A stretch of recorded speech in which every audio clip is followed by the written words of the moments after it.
तो दोस्तों आज हम प्रमुख रचनाकारों की कुछ महत्वपूर्ण पंक्तियों को देखेंगे। और दोस्तों इन पंक्तियों में से ना आपके 3-4 प्रश्न पक्का आते ही आते हैं। आज मैं आपके लिए इस तरह की 20 पंक्तियां लेकर आई हूं जो बहुत ही महत्वपूर्ण हैं, बार बार एग्जाम में रिपीट होती रही हैं। तो अगर आप हिंदी विषय से किसी भी एग्जाम की तैयारी कर रहे हैं तो ये वीडियो आपके लिए काफ़ी महत्वपूर्ण होने वाली है। वीडियो को आप एंड तक ज़रूर देखें। तो चलिए अपनी पंक्तियाँ स्टार्ट करते हैं। पहली पंक्ति है दोस्तों हमारी, दशरथ सुत तिहु लोक बखाना, राम नाम का मर्म है आना।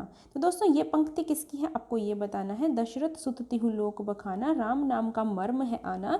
ये पंक्ति है दोस्तों कबीरदास जी की। ये पंक्ति कबीरदास जी की है। कबीरदास जी ने क्या रचनाएं की हैं? कबीरदास की जो रचनाओं का संग्रह है उसका नाम क्या है दोस्तों? बीजक है। उसका नाम क्या है? कबीरदास जी क्योंकि पढ़े लिखे नहीं थे, उन्होंने कभी, एक और पंक्ति है, मही कागज छुओ नहीं, कलम गहो गही नहीं हाथ। मैंने कभी कागज नहीं छुआ, कभी कलम को हाथ में नहीं लिया।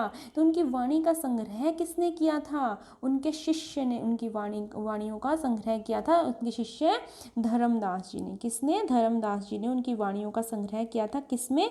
बीजक में। बीजक में क्या क्या आती हैं? बीजक के अंदर क्या क्या आता है? साखी, सबद और रामायण, ये 3 चीज़ें आती हैं ना। तो ये कबीरदास जी की पंक्ति है दोस्तों, दशरथ सुत तिहु लोक बखाना, राम नाम का मर्म है आना। एक और बहुत ही फेमस पंक्ति है इनकी, क्या है?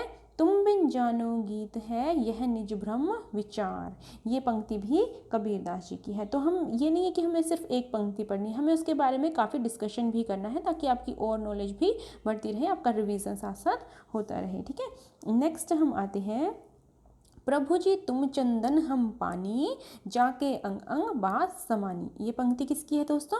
तो ये पंक्ति है दोस्तों रैदास जी की। रैदास है ना। रैदास जी ने खुद को क्या कहा है? खुद को इन्होंने अपनी जाति इन्होंने बताई है चमार जाति। ठीक है, रैदास जी ने अपनी जाति को चमार बताया है और इनकी बहुत ही फेमस पंक्ति है, प्रभु जी तुम चंदन हम पानी। ठीक है, इसके बाद अगली पंक्ति देखते हैं हम, कबीर कानी राखी नहीं, वर्णाश्रम शतदर्शनी। यानी कबीर ने कानी राखी नहीं मतलब सम्मान नहीं किया, किसका? वर्ण आश्रमों का और शत दर्शनों का कबीर ने सम्मान नहीं किया। ये बात दोस्तों किसने बताई है कि कबीर ने वर्ण आश्रमों का और शत दर्शनों का सम्मान नहीं किया? तो आपने पढ़ा होगा कि नाभादास जी की रचना है कौन सी? भक्तमाल। भक्तमाल बहुत ही फेमस है जिसमें इन्होंने कई भक्तों के चरित्र चित्रण, उनकी रचनाओं का वर्णन किया है। तो नाभादास जी ने अपनी भक्तमाल में कबीर के बारे में ये लाइनें लिखी हैं कि कबीर कानी राखी नहीं, वर्णाश्रम शत दर्शनी। ठीक है, नेक्स्ट हम आ जाते हैं, निर्गुण ब्रह्म को कियो समाधु, तभी चले कबीरा साधु। अब देखो यहाँ पर कबीरा आ रहा है तो कई लोग सोचेंगे कि ये भाई, कुछ स्टूडेंट्स ये सोच सकते हैं कि भाई कबीर की पंक्ति होगी क्योंकि कबीरा आया इसमें, लेकिन नहीं दोस्तों, ये पंक्ति किसकी है? ये पंक्ति है दादू दयाल जी की। संत कवि है ना, कौन से? दादू दयाल जी हैं। दादू दयाल जी की रचनाओं का संकलन अंगवधु नाम से किया। उनके किस शिष्य ने किया? बहुत ही आसान क्वेश्चन है, मुझे कमेंट सेक्शन में ज़रूर मिलना चाहिए इसका आंसर। सभी आंसर देंगे और सभी मुझे कमेंट्स में बता दिया कीजिए कि आपके कितने प्रश्न आपके ठीक निकले हैं इनमें से। ठीक है, तो दादू दयाल जी की ये बहुत ही फेमस पंक्ति है, निर्गुण ब्रह्म को कियो समाधु, तभी चले कबीरा साधु। ठीक है, नेक्स्ट पंक्ति है, अपना मस्तक काट के वीरा हुआ कबीर। दोस्तों ये पंक्ति भी कबीरदास जी की नहीं है, ये भी दादू दयाल जी की ही पंक्ति है कि अपना मस्तक काट के। दादू दयाल जी की ये दोनों बहुत ही फेमस पंक्तियां हैं, तो इनको आपको बहुत माइंड में रखना है एकदम। ठीक है, तो दोनों ही कबीर के ऊपर लिखी हैं, निर्गुण ब्रह्म को कियो समाधु, तब तो चले कबीर साधु, अपना मस्तक काट के वीरा हुआ कबीर। दोनों पंक्तियां हैं दादू दयाल जी की। नेक्स्ट आते हैं, गोद लिए हुलसी फिरे, तुलसी सो सुत होए। गोद लिए हुलसी फिरे, तुलसी सो सुत होए। भाई ये पंक्ति किसकी है? तो इसको आप कैसे याद रखेंगे कि भाई तुलसी जैसा अगर पुत्र चाहिए, तुलसीदास जी जैसा अगर पुत्र चाहिए तो भाई ईश्वर का रहम होना चाहिए ना हमारे ऊपर। अगर ईश्वर रहम करेगा तभी तो इतना अच्छा पुत्र मिलेगा। तो रहम से बनता है रहीम दास। तो दोस्तों ये पंक्ति है रहीम दास जी की। नेक्स्ट आते हैं, दुल्हनी गावहु मंगलाचार, हम घर आए हो राजा राम भरतार। तो दोस्तों ये तो बहुत ही आसान है, पहली ही लाइन है किसकी? जो कबीरदास की एक रचना, उसकी पहली ही पंक्ति है ये। तो ये बहुत ही आसान है, तो सबको आई थिंक आता ही होगा। ठीक है, नेक्स्ट हम आ जाते हैं, संतन। दोस्तों यहाँ पे संतान नहीं है, गलती से लिखा गया संतन है। संतन क्या? साधु साधु संत जो होते हैं, संतन को कहा सीकरी सो काम, आवत जात पन्हैया टूटे बिसर गयो हरि नाम। तो ये बहुत बार पूछी गई है ये एग्जाम में ये वाली पंक्ति। तो दोस्तों ये पंक्ति है किसकी, कुंभन दास जी की। किसकी पंक्ति है, कुंभन दास। अष्टछाप के कितने कवि हैं, 8 कवि हैं।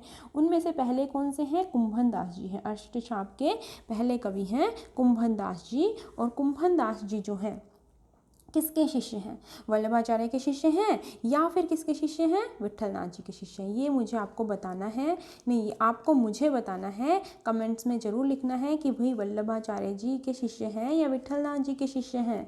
ठीक है, कुंभन दास जी की ये पंक्ति है, संतन को कहा सीकरी सो काम। बहुत ही फेमस है, इसको आपको अच्छी तरह से माइंड में बैठा लेना है।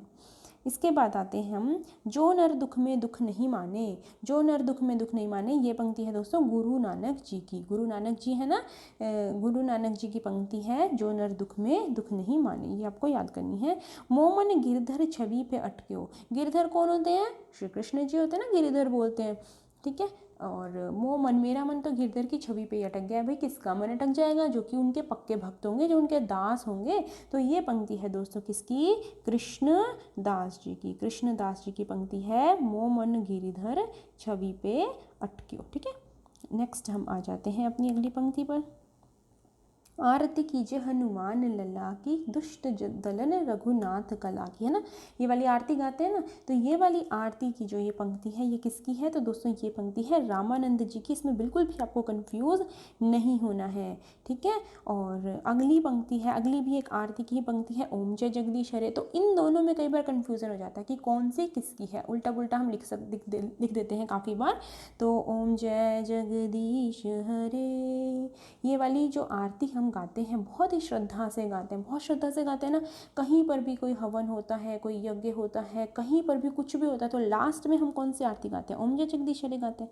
तो बहुत ही श्रद्धा के साथ, उस टाइम हम कितने श्रद्धा पूर्वक ही गाते हैं ना। तो इसी किसकी पंक्ति है, श्रद्धा राम फिल्लोरी की। श्रद्धा राम फिल्लोरी की पंक्ति है, ओम जय जगदीश हरे। ठीक है, आरती कीजिए हनुमान लला की। इसको कैसे याद रखेंगे कि हनुमान जी की आरती करने को कौन कह रहे हैं, हनुमान जी किसको मानते हैं, राम जी को। तो राम जी कह रहे हैं, रामानंद जी कह रहे हैं कि आरती कीजिए हनुमान लला की। ठीक है, उसके बाद आते हैं हम नेक्स्ट पंक्ति पर। तो नेक्स्ट है दोस्तों, तुलसी गंग धुओ भये सुकविन के सरदार। तुलसी और गंग कवि, ये दोनों कौन हैं, सुकवि जो होते हैं उनके सरदार हैं। तो तुम कौन हो, बोल कौन रहा है, हम तो भाई भिखारी हैं इनके आगे। ये पंक्ति है भिखारी दास जी की। इस ट्रिक से लर्न हो जाएगी कि तुलसी गंग धुओ भये सुकविन के सरदार। भाई तुलसी और गंग ये दोनों तो सुकविन के सरदार हैं और हम तो इनके सामने बिल्कुल भिखारी हैं।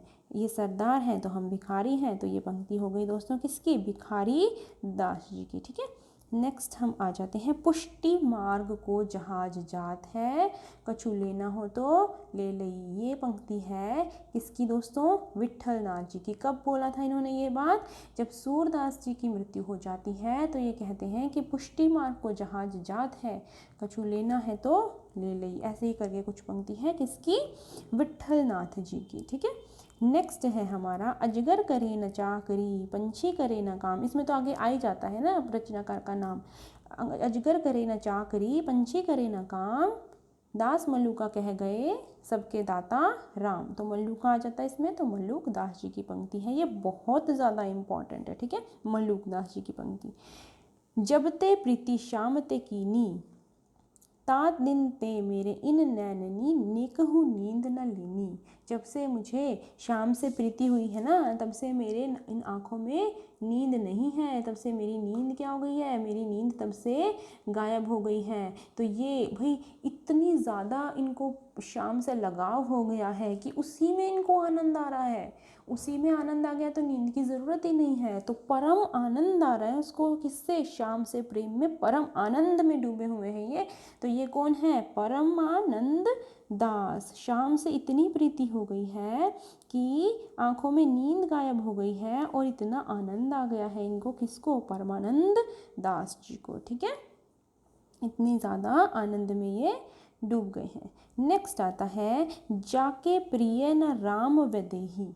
जाके प्रिय न राम वैदेही, ये है पंक्ति दोस्तों तुलसीदास जी की। ठीक है, नेक्स्ट हम आते हैं, उत्तम जाति है ब्राह्मणी, देखत चित्त लुभाए, परम पाप पल में हरत। इस तरह से कुछ लाइन आती है इसकी, उत्तम जाति है ब्राह्मणी, देखत चित्त लुभाए। ये है दोस्तों रहीम दास जी की पंक्ति। अभी इससे पहले भी हमने रहीम दास जी की एक पंक्ति करी है ना, कौन सी पंक्ति करी है हमने, कि रहम होगा गोद लिए हुलसी फिरे, तुलसी सो सुत होई, है ना। और इसी यही रहीम दास जी की एक और पंक्ति है, उत्तम जाति है ब्राह्मणी, देखत चित्त लुभाए, परम पाप पल में हरत। इसी तरह की कुछ लाइन है। तो किसकी है ये उत्तम जाति है ब्राह्मणी, रहीम दास जी की। ठीक है, नेक्स्ट हम आ जाते हैं भाई, मुझको तू क्या ढूंढे बंदे, मैं तो तेरे पास में। इसके ऊपर तो एक गाना भी बन गया ना, मुझको तू ढूंढे क्या रे बंदे, मैं तो तेरे पास में, है ना। इसके ऊपर एक बहुत ही फेमस सा सॉन्ग है, उसकी लय मुझे नहीं आ रही है, लेकिन हाँ यही सॉन्ग है इसके ऊपर। तो दोस्तों ये पंक्ति है कबीरदास जी की। कबीरदास जी क्या कहते थे, भाई मुझे इधर उधर क्यों ढूंढ रहा है, मैं तो तेरे अंदर ही हूँ, है ना। क्या कहते थे कबीरदास जी, भगवान के लिए क्या बोलते थे, कि मुझे इधर उधर ढूंढना बंद करो, मैं तो तुम्हारे अंदर ही बसता हूँ। ठीक है, कबीरदास जी की। जाति न पूछो साधु की, पूछ लीजिए ज्ञान। ये भी दोस्तों कबीरदास जी की पंक्ति है। वो कहते हैं साधु की भी भला क्या जाति पूछनी, साधु की किससे पूछ होती है, ज्ञान से पूछ होती है। ठीक है, अब मैं आपसे एक प्रश्न पूछती हूँ, आपको मेरे को कमेंट बॉक्स में उत्तर लिखना है कि कबीर की भाषा को पंचमेल की खिचड़ी किसने कहा, और कबीर की भाषा को संत भाषा किसने कहा। ठीक है, पंचमेल ने आपको एक दिन पहले ट्रिक की वीडियो में करवाया था। ठीक है, तो आपको इसका आंसर बताना है। ठीक है, तो यहाँ पर हमारी 20 की 20 पंक्तियाँ पूरी हो जाती हैं। तो आपको मुझे बताना है कि आपकी इनमें से कितनी पंक्तियाँ ठीक हैं। आगे की वीडियो में मैं और पंक्तियाँ करवाऊँगी और थोड़ी थोड़ी ट्रिक्स भी बताती जाऊँगी साथ में, कि इनको आपको किस तरह से लर्न करना है। तो बहुत ही आसान है, लेकिन बहुत ज़्यादा इंपॉर्टेंट है, तो आपको सभी पंक्तियों को याद कर लेना है। तो दोस्तों आज के इस वीडियो में इतना ही। Thank you so much.